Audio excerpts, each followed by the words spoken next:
Today is September 11th in the year 2003. I'm Karen Herman with the Archive of American Television, and it is my great pleasure to be interviewing Peter Ellenshaw at his home in Santa Barbara, California. We can relax, release, and let go now, can't we?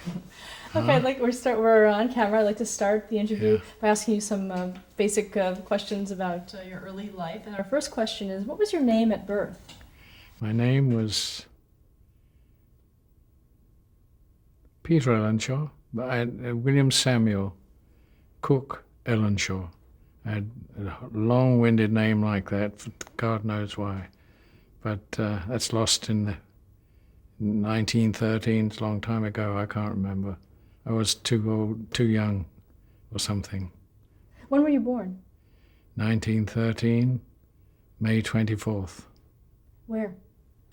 Born in London. I'm a Londoner.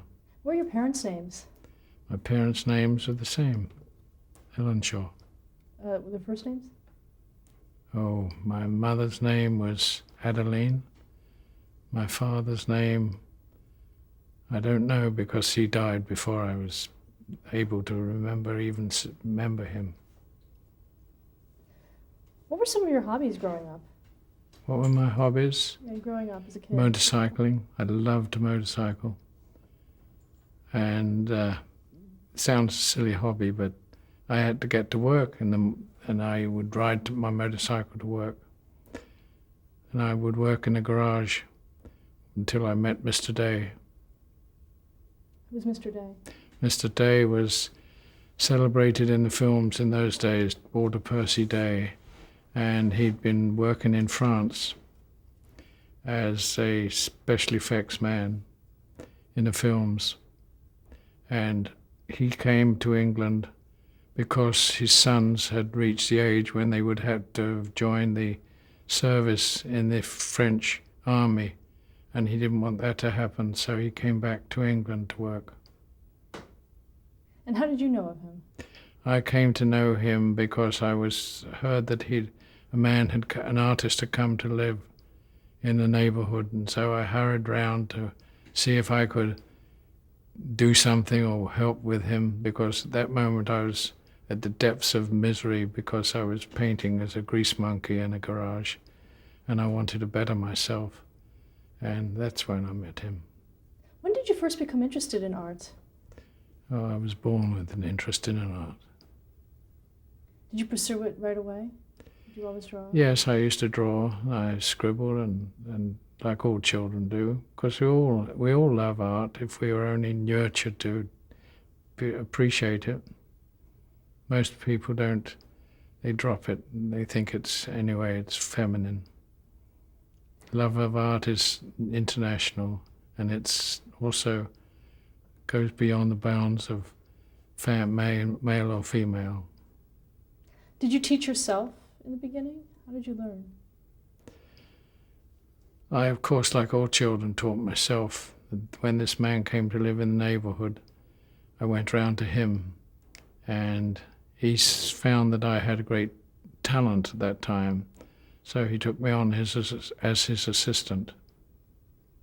Were you interested in film at the time? I was interested in film always, of course, because that was something that our major.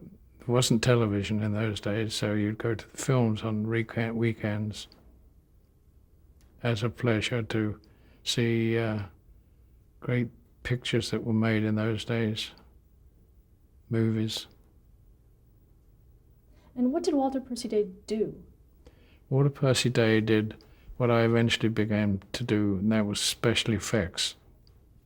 He would paint matte paintings, and that's where he taught me how to paint, so I could paint matte paintings. Matte paintings are partially painting and partially live action, so when you join the two together, so you think you're looking at a city when no city exists. It's painted on the film, not on the film, but it's photographed, part and parcel of the actual that's happening in the live action part. Now, Mr. Day was an innovator of sorts of that. Yes, he was. What was his involvement in its development? His involvement was probably very unusual because he was, as I was saying, went to France. There was work there, much more work in France. In those days, they were making movies in France, and he went there to work. And that was way back in 1913 or so, 1930. What kind of equipment was used? Same kind of equipment as we have now. It's remarkable how little it has advanced. The camera we're using today probably was not made in those days, but was designed in those days. Bell and Howell camera was celebrated as a camera that was steady. Some cameras jiggled, that is, you couldn't put them through the same and shoot them and then shoot again with the same. You rewind and reshoot, you'd have a jiggle between the two, you'd have movement between the two. Except with the Bell and Howell, which was considered the steady. Problem with the Bell and Howell, it made a noise, so when talkers came, the Bell and Howell was no good. It made a clatter that could be heard. So what was done after that, when the talkies came in? They had to come up with a Mitchell camera that was quiet, but they had to put a big box around it so the sound didn't come off. What did you learn from Mr. Day? I learned everything that I might know now because he taught me perspective, what made me teach myself perspective.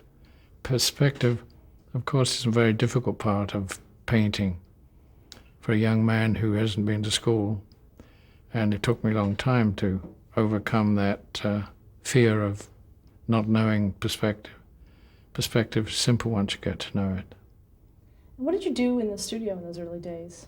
In those days, I would clean the brushes, wash this paint off the painting, the glass that had been already painted on. If it had been photographed and no use, I'd have to clean that all off and resurface it so we could paint another painting on it. What about the technique of painting itself? What did you learn from Mr. Day there? Technique of painting, of course, was there. That's where I learned it with Mr. Day. He taught me. He was very impatient and very strict, and that was good because it made me keep my brain a little better working than it had been in the past. He was a great help to me. He was the man who turned my life around, actually. And how did he do that, in your opinion? Because of taking me in as his assistant. He eventually became so celebrated in the film business, he got the Order of the British Empire, which was a high honour given by the Queen to those who had done great service to the film business. So he was well known, very celebrated, and I was extremely fortunate to be with him. My life was completely turned around when I met him. And what did he do for your technique? What did he do for your technique? How did he teach you that? I had to learn it myself by being around him and I worked right beside him. I would be working here and he'd be working here and be saying, no, what you're doing there, you're doing it wrong. And point out what I was doing wrong. He eventually became your stepfather, is that? Yes, correct? He married my mother. Did that change your working relationship at all? No, same thing. It just made it easier for me because I then could live on the premises in his house and be there all the time. How long did you remain with Mr. Day? That was rather sad in some respects because once I got to know I became quite good at this, there ceased to be a bond between us, and I realized that I had to move on and that time had come when we would separate and work separately, which was hurtful in some respects because I had everything to he taught me everything. Did you strike out on your own? Yeah. I worked for the Corders. They had come from Hungary in the film business. They'd made a picture that was celebrated at the time. What was the name of that? Are you talking about, do they make things to come? Yeah, but before that they also did a period picture. Um, Henry the, Yeah, Private Lives of Henry VIII. thank you, I think that was, yes, that's right. and that they made their name in England by making this when they first came from Hungary. Then you joined MGM in England. I joined MGM because I was asked by MGM to come and work there when it became difficult to continue working for Mr. Day. And they only had me go over there to, at that time I realized that they wanted to find out the technique that we used, and all they wanted me to teach, show them how the technique, and that's all they needed of me, and they didn't want me anymore. So it was not a happy relationship with MGM at that time. So I had an offer of a better job with the Corders, was it? No, Is the that Ostras. Ostras, but they never actually made any movies, so, Is that Premier Productions? that's right, yes, Yeah. yeah, and you were under contract to them, I think, for only 1 year. During that time, I actually never worked on film. Just for the record, that's Harrison Ellenshaw, Peter's son in the background. In 1948, you went to work for the Walt Disney Company in England. Yeah. How did that come about for you? There was an art director who you had worked for, Morahan. John Morahan. Tom Morahan. Morahan, and he suggested you to Walt Disney when Walt Disney wanted to make Treasure Island. He suggested that you would be a good choice to do the matte paintings. Yeah, and of course that was a breakthrough for me, because to meet the great Walt Disney and have put his trust in me, able to do something like that, turned my whole life around again. I was always meeting people, and I was very fortunate in meeting the right kind of people at the right time when I was ready for it. It happened so that I was able to use that opportunity.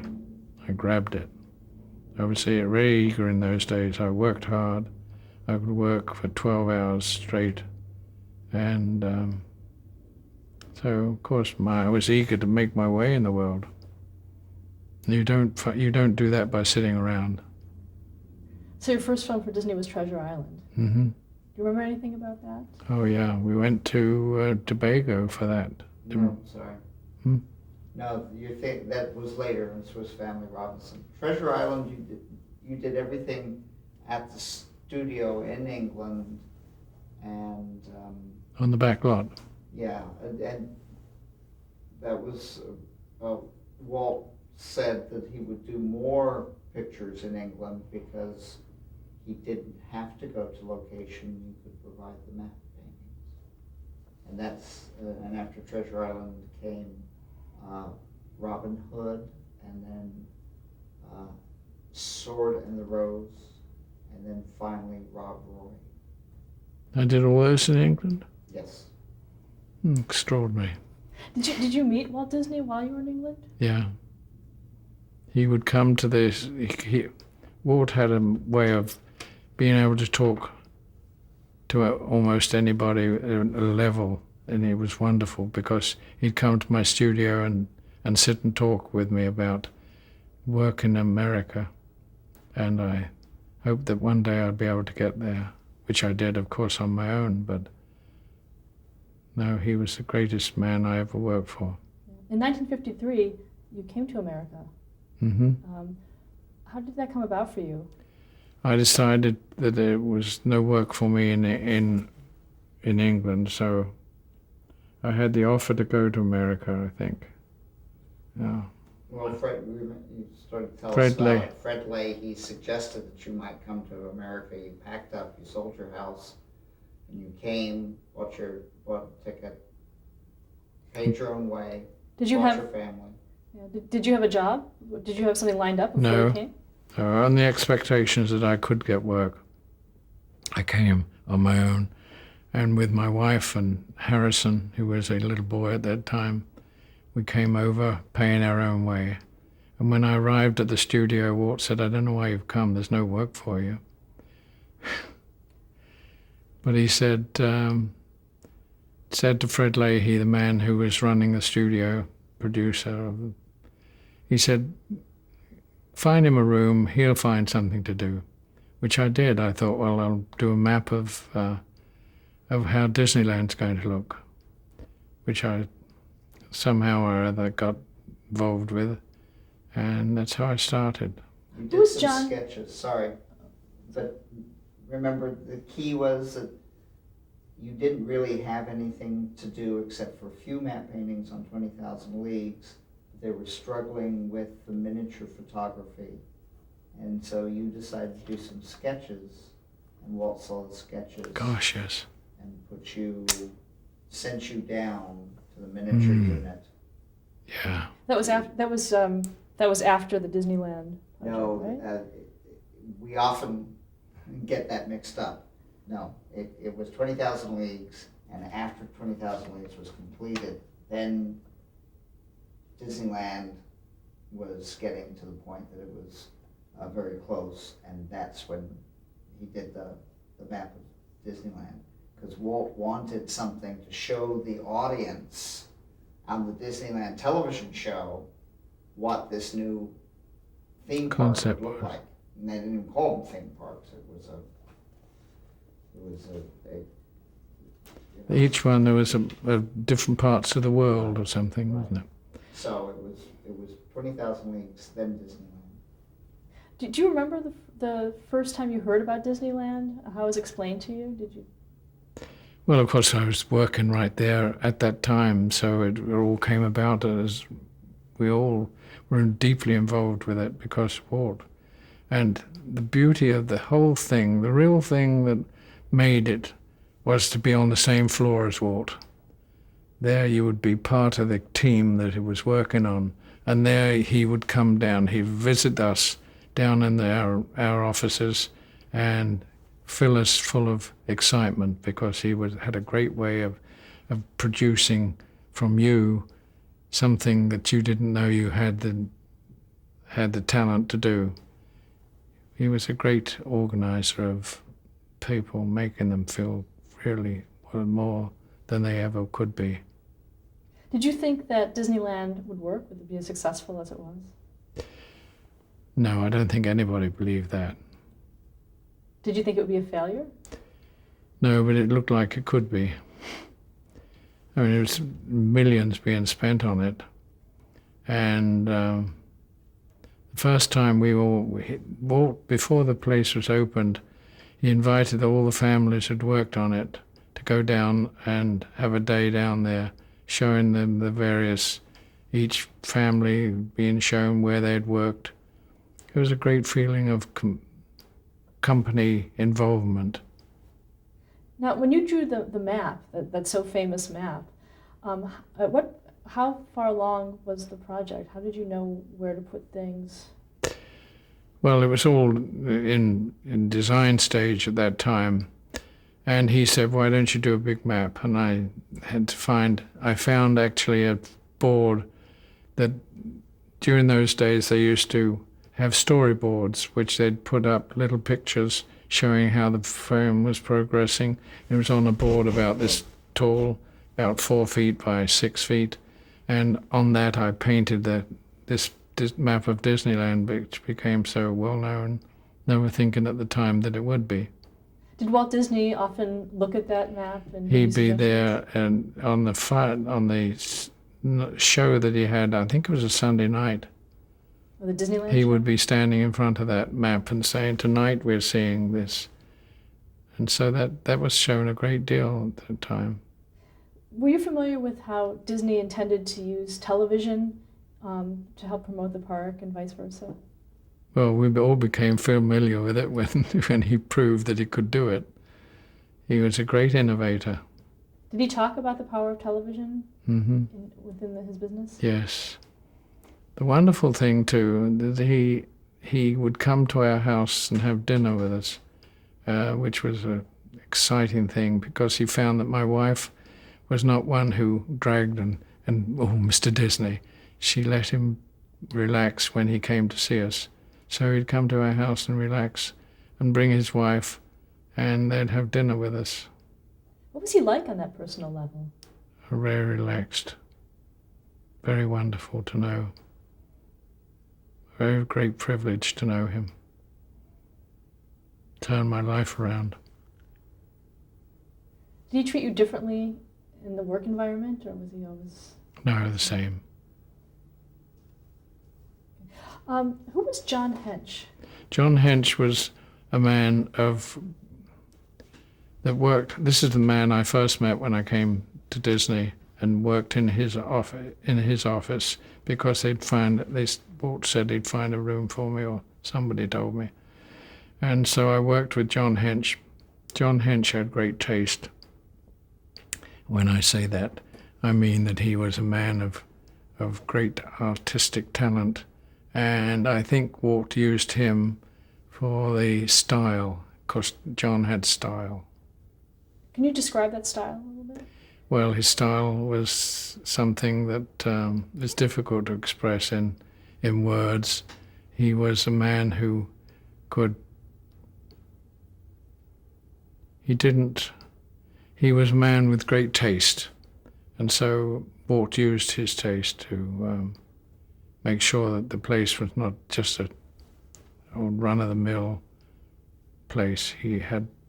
I think John Hench's taste was a very strong part of Disneyland.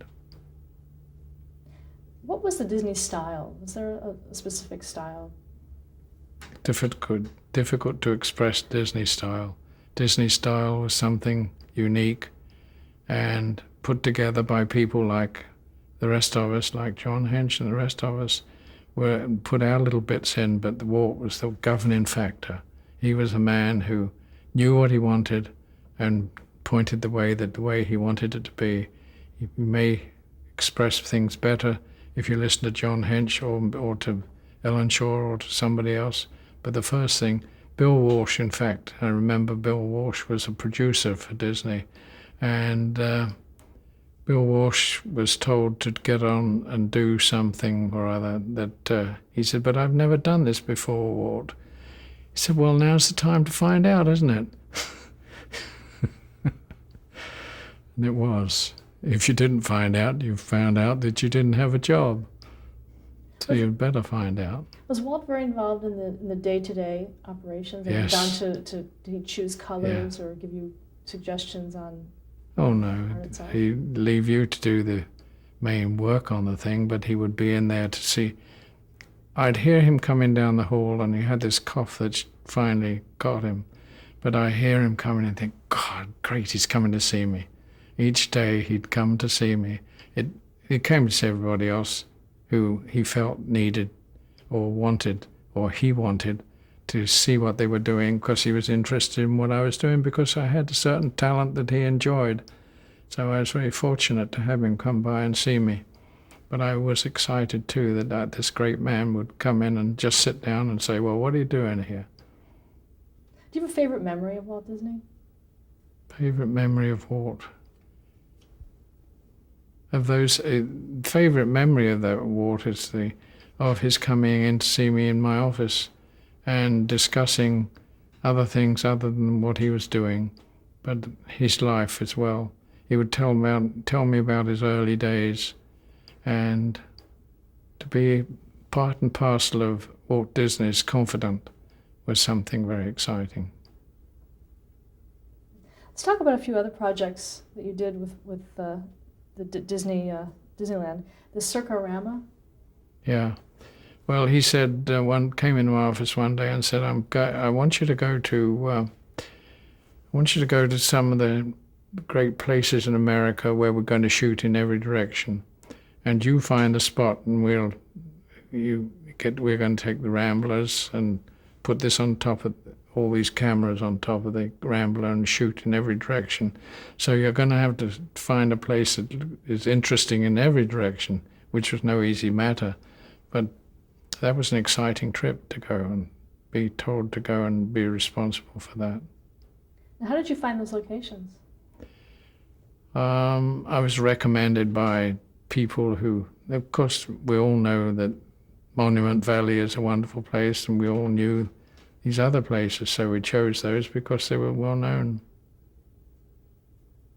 You had a dust storm come in as you were completing shooting, and the weather got so bad, and you decided to go back towards Las Vegas, and you ended up shooting. That's right. As we got to Las Vegas, with the lights of Las Vegas. this would be a great place to shoot the circular armor. So we stayed in Las Vegas. My wife was with me too, and it was exciting because you could stay in the best hotels and shoot going down the main street because it was all lit up.